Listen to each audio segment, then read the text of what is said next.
Je salue le peuple de la résistance, je salue le peuple camerounais. Nous traversons un moment assez délicat, un moment très difficile de l'histoire de notre pays. Mais je prends la parole comme ça pour me prononcer par rapport à un sujet qui se veut très crucial. Oui, nous parlons beaucoup du président de son Excellence Issa Chiroma Bakari, le président élu du Cameroun. Beaucoup se perdent, beaucoup se confondent et beaucoup se mélangent. J'aimerais ici lever un certain nombre de points. Il faut savoir que c'est le Nigeria qui a livré les Ambazoniens au gouvernement satrapique de Biya en 2018.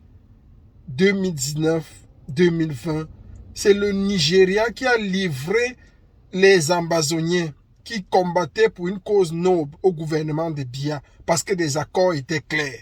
Ça, il ne faut pas avoir la mémoire que les farceurs de Bidjan, tous ces trois hommes au string là, c'est-à-dire Mbia, Bidjan et Obama, ça je suis étonné qu'ils ne parviennent pas à décrypter un message diplomatique, une lettre diplomatique. Donc, il faut rentrer dans le contexte historique, savoir que les relations entre le Cameroun et le Nigeria sont des relations très fusionnelles. Ça, c'est vrai. C'est le même Nigeria qui avait livré les combattants ambazoniens et celui qui était allé les chercher au Nigeria, je me souviens encore, c'est Eko. Eko, celui qui est en prison aujourd'hui avec les mêmes ambazoniens. Vous voyez comment la roue de l'histoire tourne. Donc ça, on ne doit pas l'oublier. Or, son Excellence le président élu Issa Chiroma Bakari est au Nigeria, a fait beaucoup de jours au Nigeria, mais le Nigeria n'a pas pu. Je dois rappeler d'abord qu'une opération a été commanditée par les autorités camerounaises en vue de d'enlever le président élu et de le renvoyer au Cameroun, mais ça a échoué. Parce que c'est clair que son statut de leader ne permet pas qu'il soit touché n'importe comment. Le président Issa Chiroma Bakari travaille et est protégé par certains pays, c'est-à-dire le Nigeria, le Tchad et même la Gambie. On en vient. Donc, deuxième chose, il faut comprendre que se retrouver en Gambie, ce n'est pas un fait du hasard. C'est un déploiement stratégique. C'est un déploiement très stratégique que le président élu se retrouve en Gambie. Vous connaissez tout ce qui s'est passé en Gambie. Vous connaissez qu'il y a eu des élections en Gambie et que le président gambien de l'époque avait prêté serment plutôt au Sénégal, mais après est retourné dans son pays. L'histoire est têtue. Les faits historiques sont têtus. Donc voilà encore un scénario qui tourne dans ce sens. Il y a un phénomène également qui veut que les Camerounais aujourd'hui soient axés et accentués sur le tribalisme. Ne nous perdons pas. Ne perdons pas de vue. Le président qui fait l'unanimité aujourd'hui au sein du Cameroun, c'est son Excellence Issa Chiroma Bakari. C'est le seul qui réunit tous les Camerounais. C'est le seul qui fusionne, qui a réussi à faire adhérer à sa cause les Ambazoniens. Et le président a été clair. Tant qu'il n'est pas restitué dans son vote, tant que les élections ne sont pas dites, tant que le verdict des urnes n'est pas dit clairement, il n'y aura plus d'élections au Cameroun. Il n'y aura plus d'élections. On ne croit plus aux élections. On n'ira plus à aucune élection. Il faut qu'on arrête un peu ça. Et qu'on sache à un moment donné, raison garder, dire non au gouvernement satrapique de Biya. Biya avait sa politique narcissique, avait sa politique hitlérienne, je vais le dire ici. Biya avait sa politique nazie à diviser littéralement le Cameroun. Biya est le champion du monde de l'orchestration de la division. C'est un type tellement cynique et sadique. C'est un type tellement véreux et venimeux. C'est un type méchant qui n'a fait que diviser littéralement le Cameroun, diviser les Camerounais les uns contre les autres. Et il se cache dans le palais de Toudi comme un saint. Les gens s'entretuent, alors qu'il a orchestré lui-même la haine raciale et tribale. Ça crée beaucoup de problèmes. Mais il est là tranquille au palais de Toudi. Biya, tu seras capturé. Biya, tu ne mourras pas. Tu vas vivre suffisamment pour être arrêté par le peuple de la révolution, pour être jugé à Yaoundé par le tribunal révolutionnaire, pour être condamné par le tribunal révolutionnaire à 32 millions de coups de fouet. Ta sentence sera simple et historique. 32 millions de coups de fouet. Chaque Camerounais viendra fouetter tes vieilles fesses. C'est ça que tu mérites. Parce qu'il n'y a pas, tu es la malédiction de ce Cameroun, de ce pays. Et nous allons nous assurer que tu vives pour être arrêté et jugé. Il n'y a pas de demi-mesure. Donc, son Excellence le président élu Issa Chiroma Bakary l'a dit, il est en stratégie, il est en travail, il continue de travailler et il travaille très dur déjà pour rentrer au Cameroun et redonner aux Camerounais, libérer les Camerounais totalement, libérer ce pays. Il n'y aura pas, nous ne croyons plus et nous n'allons plus aller à aucune élection. Biya peut faire toute la mascarade qu'il fait, il peut faire tout ce qu'il fait, mais nous continuons le combat et nous continuons le combat vers la chute du biaïsme. Il y a une seule personne qui doit être dégagée du palais d'Etoudi, c'est Paul Biya Bimvondo, alias Satan 2. Donc on va le chasser d'Etoudi. C'est sur ça que nous travaillons et nous allons travailler sur cet aspect aussi longtemps que se peut. Nous n'allons plus nous arrêter. Biya est un poison pour le Cameroun.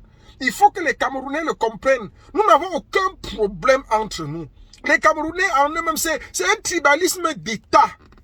C'est un tribalisme d'État et c'est normal que les uns et les autres répondent. C'est normal qu'une tribu réponde aujourd'hui. Parce qu'il y en a qui ont assez gommé, qui ont assez avalé. Et ils estiment qu'ils ne peuvent plus se taire. Et c'est comme s'il y a une tribu qui était la tribu moins chère. J'ai aimé quand les nordistes sont attachés derrière Issa Chiroma Bakary. Le gouvernement n'a pas vu dans le soutien des nordistes à Issa Chiroma Bakary ou Bello Bouba les frères du village.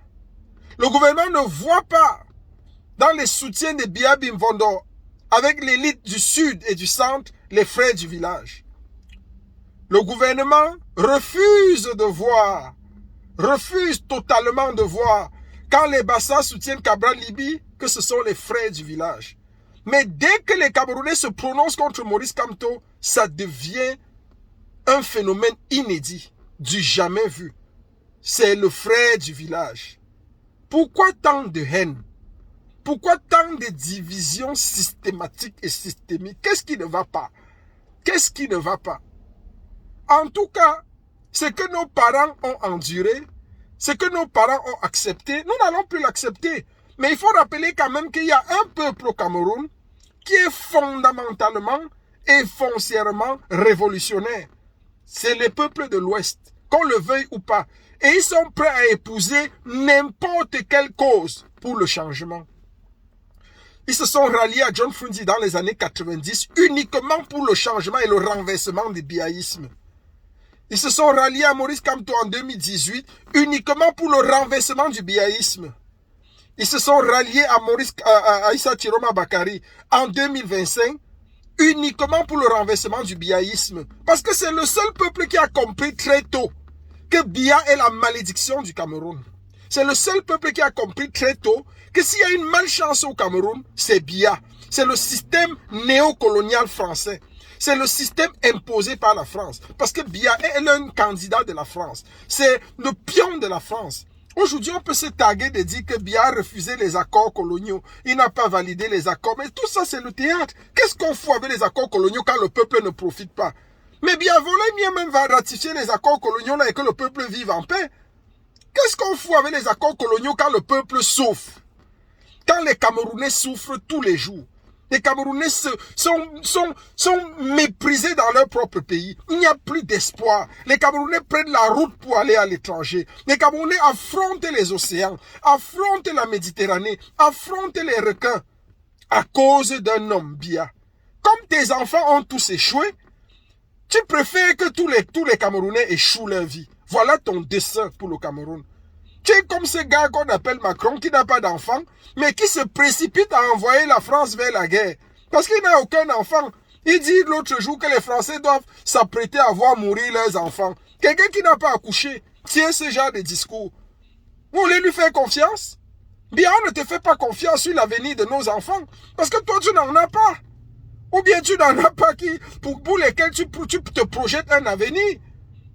L'avenir de tes enfants est scellé depuis. C'est le chaos total. Et tu voudrais que nous on te fasse confiance pour l'avenir de la jeunesse camerounaise? Non. Tu es un échec et une malédiction. Tu es un danger pour la société camerounaise. Le tribunal révolutionnaire doit t'arrêter et te juger. Et je te le dis tous les jours. Tu seras condamné à 32 millions de coups de fouet. Et ta sentence aura lieu tous les jours à la poste centrale de Yaoundé. Chaque jour, ce sera historique. Les Camerounais viendront de partout dans le monde entier pour te fouetter tes vieilles fesses. Lorsque tu seras condamné, c'est ce que tu auras droit jusqu'à ta mort. Et souviens-toi, quand tu mourras, on ne t'enterrera pas au Cameroun. Tu seras enterré, inhumé en Suisse, ton village natal. Pas en Vomeka. Merci encore. C'est le général El Tchenou. Nous continuons la lutte focalisée derrière le président, son excellence Issa Chiroma Bakari, qui est le seul président qui dirige le Cameroun, qui gère le Cameroun. Nous attendons, le président est en conclave, il y a toujours des pourparlers entre la Gambie, le Nigeria, la France et le Cameroun, en ce qui concerne, mais nous ne croyons même plus à ça, qui décide vite. Nous voulons la lutte, nous voulons le chassement. Nous sommes là pour chasser Biya, et Biya sera chassé, d'une manière ou d'une autre. C'est en ça que nous croyons. Nous ne croyons pas à ce vieillard. Il est en train de faire des pseudo-nominations. Ça ne nous intéresse pas. Ce que nous voulons, c'est que Biya soit chassé du Cameroun. Que Biya soit arrêté. Que Biya soit condamné par le tribunal révolutionnaire. Et qu'il soit fouetté sur la place publique. Pour qu'aucun autre dictateur, aucun autre tyran ne se leva pour assiéger les Camerounais, pour confisquer la vie des Camerounais. Donc il faut que Biya serve d'exemple à tout éventuel tyran, à tout éventuel dictateur. Que le cas Biya soit un cas école. Que le cas de l'arrestation de Biya soit un cas école pour tout éventuel président qui voudrait encore traîner les Camerounais dans la barbarie, dans la dictature.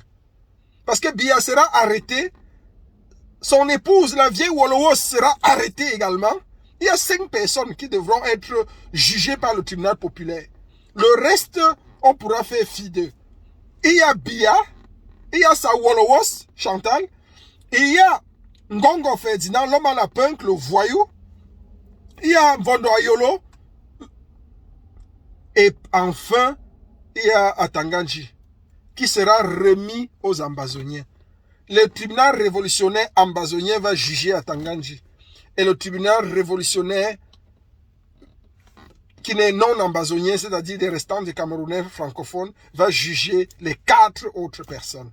C'est-à-dire Biya Bimvondo, le sorcier méchant, alias Satan, le Hitler des temps modernes, Sawolowo Sabordel, qui a mené la bordellerie au palais des Toudi, bordellerie Pro-Max au palais, son show, Ngongo Ferdinand, et Mvondo Ayolo, les artisans de la dictature, les pions de la tyrannie. Vous serez arrêtés et jugés. Ceci dit, c'était le général El Tchenou, le général toujours combattu, mais jamais abattu. Merci encore, que Dieu bénisse le Cameroun et que Dieu nous accorde d'arrêter rapidement Biya Bimvondo et de le juger, de le condamner et de le fouetter sur la place publique à la poste centrale à Yaoundé. Merci.